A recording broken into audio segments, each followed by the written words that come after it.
कि मैं निर्भय गुर्जर के मैं कभी किसी डकैत से मिलने नहीं जाता। हमारे एक संपादक से शंभुनाथ शुक्ला, उनको जरा ज्यादा ही मिलने का था, तो हमने कहा यार चलते। तो हमने आज मुझे दुख हो रहा है। यहाँ की पत्रकारिता में एक सिक्के के दो पहलू माने जाते हैं, केपी सिंह और अनिल शर्मा।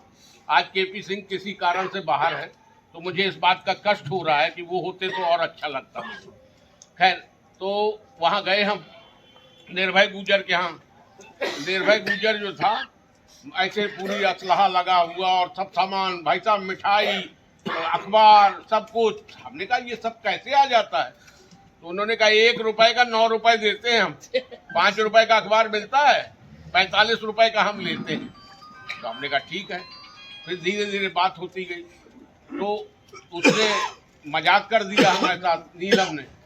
तो हमने कहा नीलम, तुम्हारी उम्र 22 साल है और हमारी है 55, हमारे तुम्हारे बीच मजाक का कोई रिश्ता नहीं बनता। बोले का रिश्ता बनत? हमने कहा पिता पुत्री का। तो झेप गई थोड़ा सा, और उसके बाद फिर बातचीत हुई उससे। तो हमने उससे कहा एक आपको किस्सा सुनाते हैं। बोले क्या? हमने कहा हमारे पिताजी जमींदार परिवार के थे, लेकिन माँ बाप जल्दी मर गए, तो वो गांव वाले मरवा न दें जमीन के लालच में, इसलिए कबरई में रह के पढ़ रहे थे। तो क्या करते थे, जाड़े में लकड़ी और ये चीज़ें बटोर करके तापते थे, क्योंकि जाड़े के कपड़े नहीं आ पाए थे। तो जब उनकी नौकरी लग गई, एडीओ पंचायत हो गए वो देवसर में, तो 8 रजाई पहली तनख्वाह में लेके आए, 8 या 10। तो माँ ने कहा हम लोग 2.5 लोग हैं, तुम्हें इतनी रजाई क्यों ले आए?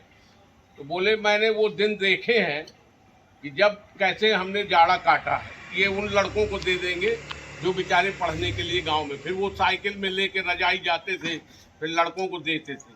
तो निर्भय ने पूछा का मतलब भाव जा कहानी को?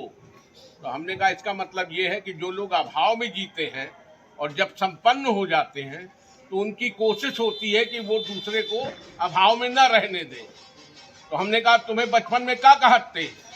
भैया भैया कहते थे। भैया, हमने कहा तुम्हें क्या कहते? बोले क्या कहते? हमने कहा नहीं बताइए। बोले लगड़ कहते। हमने कहा आप पढ़ नहीं पाए, लगड़े हो गए थे, और आप पढ़ नहीं पाए, और आप अड्डी वहां बनाते हो जहां टीचर लोग जाते हैं, टीचरों का अपहरण करते हो। भाई साहब, उसको ऐसी बात लगी, हमने देखा उसने 2 आदमी भेजे नून नदी में। नून नदी के पास अड्डी बनाई थी, वहां से वो लोग लोटे में पानी लेके आए, जबकि उनके यहाँ क्या होता है, गड्ढा खोद देते हैं और मोटी पॉलीथिन बिछा देते हैं, उसी में पानी डालते हैं। इसी तरह चूल्हा जो जलाने के लिए क्या करते हैं, टार्चें उल्टी लटकाते हैं और पेट्रोल से जलवाते हैं ताकि धुआं न फैलने पाए। तो लेके आए और उसने ऐसे हाथ में रखा। बोले शर्मा जी ले, ये गंगा जल है, कसम खा रहे अब टीचर का अपहरण नहीं करेंगे। और 10 महीने जिंदा रहा, उसने फिर किसी टीचर का अपहरण नहीं किया। बहुत बहुत